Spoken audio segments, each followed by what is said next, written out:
Step 1. Open the RV access door and remove the electrical control box cover.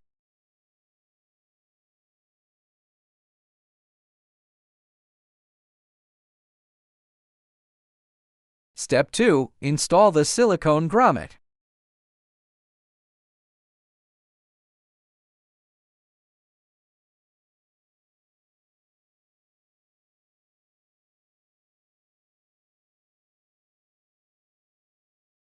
Step 3. Close the electrical control box cover.